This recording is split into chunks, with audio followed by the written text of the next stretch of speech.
Well, thanks for joining us virtually, Alayna from Vermont. Well, congrats on the strong season and the Birkie win. So I don't know if you have seen this, but we have your larger than life portrait hanging downstairs in the boot, kind of the boot and shoe area. So I'm curious, what would little Alayna have thought of that?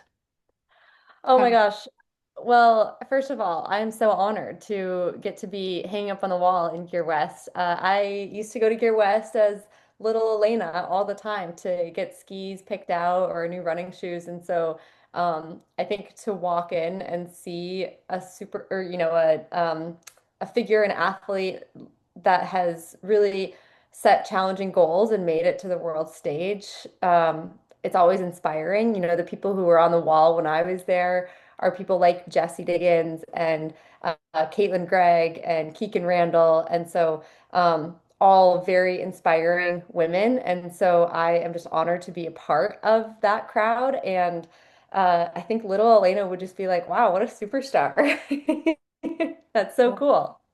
So we had four-time Birkie winner on there, and then you Mm. promptly made that obsolete by winning a fifth time. So congrats. I was curious because I haven't talked to you too much since then, but I was curious what went through your mind or your heart as you pushed for that finish because you had to work hard for it. I think it was Yeah. a strong race. Yeah, definitely had to work hard for it, as you always do to finish the Birkie, and especially to win it too. But any Birkie is a challenge, and so definitely a lot of things went through my mind and heart. It's a long race, so you got plenty of time to really think out there. But one of the things that I kept going back to was little Elena, and she used to be one of the little heads who would poke out of the fence on Main Street and watch the elite racers come through and look up to them and just think like, wow, those are superheroes who are doing this. And that's kind of what I went back to the first year that I raced the Birkie and got my first win also in 2019, I think it was. And so I really went back to that place and just thinking of how lucky I am that I get to be doing this, how lucky I am that I get to be this fit and this confident being here, and that I get to race where it feels like home in front of a home crowd. And anytime I heard my name on the course, I told myself I was going to smile, and I definitely did that. And so every time I got to smile, it just felt like kind of a reminder of how lucky I was. So that definitely pushed me through. There were some moments out there where it did get hard, always climbing out of fish hatchery is a challenge. And then those last few hills and then getting across the lake, I had put a little bit of pressure on myself to go get that fifth win. And I really wanted it and I believed that it could happen. And so I was just determined all the way to the finish line. And once I got to the finish line and realized it had happened, I did get to feel a little sense of relief that I got that goal. But yeah, it was just so magical and was really hoping to be able to make a breakaway earlier in the race and maybe have a special moment skiing up Main Street, but the conditions were so fast that it was really hard to break away from anyone. So I'll have to save that for another year to give it a try. Yeah. So you also reached for an Olympic goal this year, of course, and I know that you checked really probably all the boxes, but ultimately, of course, it didn't go the way you'd hoped, which was really unfortunate, and we were pulling for you and really sad that you didn't ultimately get to go and compete at the Olympics, though you did all of the pre-work to get there, which is huge. Have you found time to reflect yet with all of the things you've been doing since then? Yeah, it's taken quite a bit of time. It's been like 2.5 months, and it's taken that much time, and I'm sure I will still continue to reflect on it and learn from it and process it. It's not something that I can process in just a night or a week or even a month, right? It is a goal that I've been working towards for really the last 10 to 15 years. And, 15 years ago, I didn't necessarily know, like, oh, I'm going to be in a position that I could make the Olympics, but it's something to dream of as a 15 or 16-year-old girl racing in high school. So it really had been a goal that was with me for so long. And so that's not something that I can just like immediately process and move on from.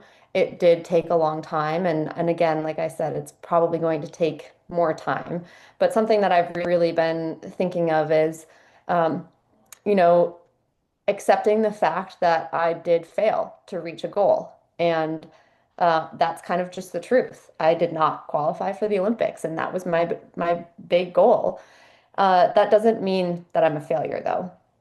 And, and the number of successes or wins that I've had along the way to get to a position where I could be a threat to make the Olympic team, those add up so much to make it all worth it and to make the journey such a beautiful process. And um, you know, it's kind of a cliche saying that it's about the journey or it's about the process, but really, the number of Birkie wins that got me to a position where I could potentially make an Olympics, the number of World Cups. This year I celebrated my 100th World Cup, and every single World Cup I remember, and I have a distinct feeling of, what happened at that World Cup and how did I get there and how did I perform. And the people that I've been able to meet and the relationships I've been able to build and the partnerships I've been able to, rely on and depend on, but then also give back to as well.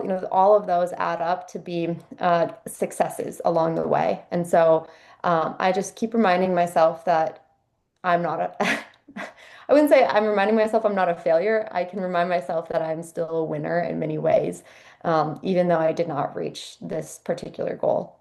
Yeah. You probably covered this, but is there anything else that you could say that you've drawn from this as far as, meaning that would apply to life or to sport?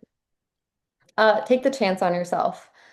And whatever that goal might be, whether it is Jan, how many years ago deciding she wanted to start a business and take a chance on herself, like that's a huge, scary risk. But she did it, and look at the success with Gear West, or whether that be a young athlete taking a chance on themselves to set an athletic goal and try to pursue that dream. It's worth it to take that chance and believe in yourself the whole way through, even when you don't know why you're believing in yourself, because sometimes it's so frustrating or you have setbacks, but you kind of have to just keep almost lying to yourself, like you can do this, and there's nothing that's going to hold you back. Have you met anyone or read or heard anyone's words that kind of understands what this is like? Yeah, I actually throughout the season, it was really interesting. I was listening on audio tape a book written by a professional runner, Kira D'Amato. Some of you might know who she is or have heard of her, but she was the marathon record holder in the US for about 6 months and, and then had her record broken. But she wrote a book. Called Don't Call It a Comeback. And she stepped away from sport for a long time and started a family, and then realized that she really missed the sport and came back to it and worked her way up to get the American record in the marathon. And throughout the season, it was really interesting for me to kind of find these parallels between her story and what I felt like I was living as well. And, to find these, to face certain setbacks where you feel like, I don't know if I'm meant to do this anymore, but then to kind of maybe rephrase it or look at it from a different perspective and approach it a little bit differently and find a way that you still love the sport. And ultimately, she, has tried for a few rounds now to make the Olympics, and she hasn't quite made it. And in her closing chapter, I encourage you all to just go read it maybe and or listen to it on audiobook. But she kind of just talks about like um, what it means to maybe not reach some of those goals, but to know that that's not the end of the story, and many things are just getting started. So, been really, yeah, leaning into that. Congrats very much on your season. And we're super proud of you. And I don't know, everyone have a drink. Let's raise a glass to Alayna. I got a crack Thank on it. you. What are you Thanks so having? much, everyone. It's Yeah, been for such a sure. season.